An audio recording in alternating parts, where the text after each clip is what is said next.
All right, welcome back to Berrien Birding. I'm Josh, Matt?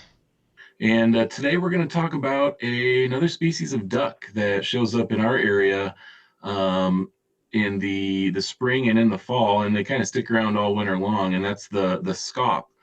And there's two different types we get in our area. That's greater and lesser, and they look very similar, don't they, Matt? There's a lot of similarities in this whole group of birds, the Aethia or Aethia, a couple different pronunciations there. But as you can see in the video here, we got ring-necked duck, we had a redhead just a minute ago. All those birds are part of that group. And the scaup are definitely two species that can be tough to tell apart, right, Matt? Yeah, they're all divers. And kind of the first scop from the other birds, obviously the one with the red head is a redhead. But here, ringneck duck is one that we're going to see a lot in the spring, a very black back, as opposed to the scaup, which have a much grayer back. These scaup are molting, so there is still kind of some dark in the plumage. Ringneck duck also has this pale spur in front, so black back as opposed to gray, and then the kind of gray sides with this white spur in the front. We'll talk more about kind of the patterning of the bills of these birds, but ringneck duck, which could be called ring-billed duck more properly, we'll talk more about that later on this spring, has this heavy, very exaggerated bill striping. We'll talk about that amongst the scaup, the two scaup species as well. Absolutely.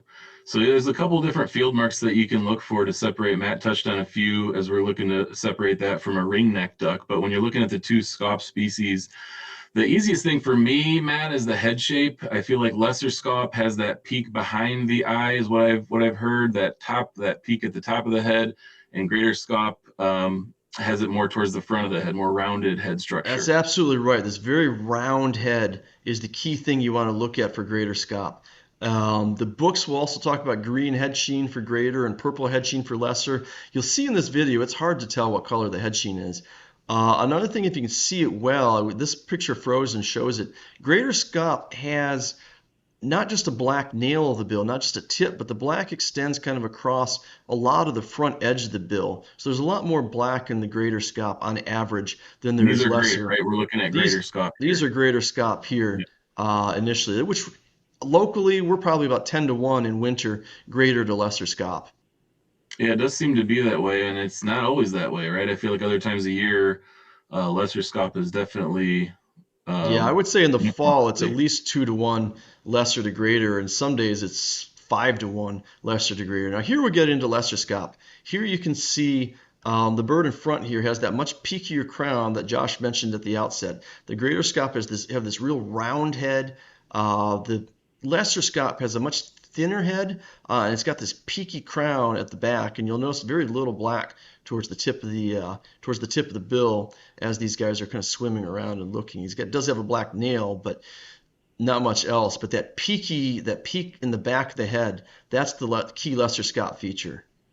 I can almost always see an angle change, right? A distinct angle change with lesser scop. You can see that corner there, right? Where greater seems to always kind of have a smooth curve. Certainly lots. I mean, you never know if a bird's gonna have a feather out of its place. This Yeah, bird here sure. has a little bit of an angle, but very rarely will greater scaup have a true peak to the back of the head.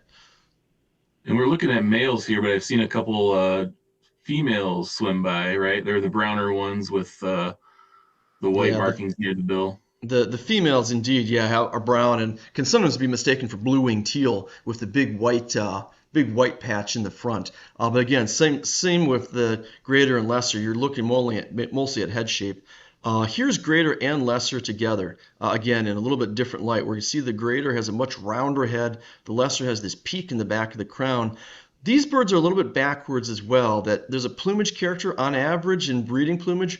Greater scaup is actually lighter in the back than is lesser, but the lessers tend to be a little bit quicker to molt, and so the lesser is closer to breeding plumage than is the greater scaup, and so the greater right now actually has a darker back, even though eventually it's going to end up with a lighter back. The other thing that's worth looking at is that it's not just peaky when you're looking at the side view of the bird. When you're looking at the birds with them turned away, the lesser scaup has a narrower head. Greater scaup, it's rounder in 3 dimensions. It's got a lot heavier jaw, a lot thicker Yeah. face. And it gives kind of a three-dimensional sense that bird has a globe head, whereas the lesser is a much more angular, leaner head.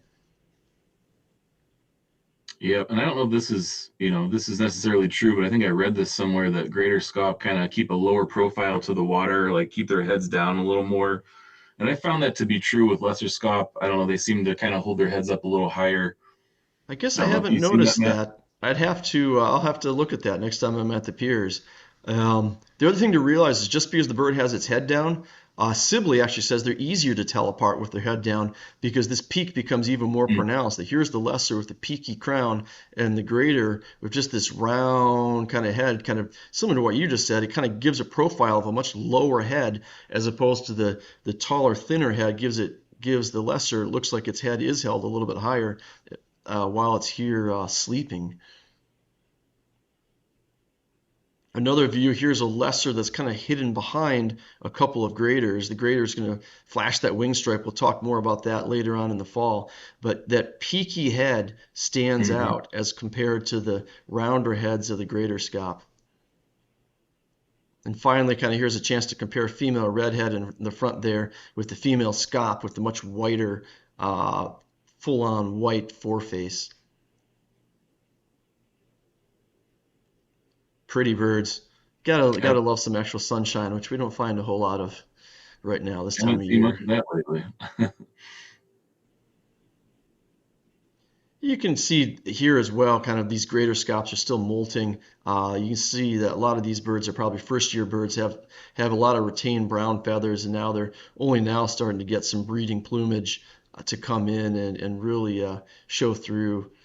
But again, you don't see really any distinction of the color of the head. It's just you're looking at the round head shape. Yep. I've definitely been fooled by the head color before, so I don't think I'm going to use that one again. Got to look at everything, but most of all, Gotta put look it at the all together, shape. right? Yep. All right. Well, I think that wraps it up for today. Thanks for tuning in. Like, comment, subscribe. We'll catch you next time.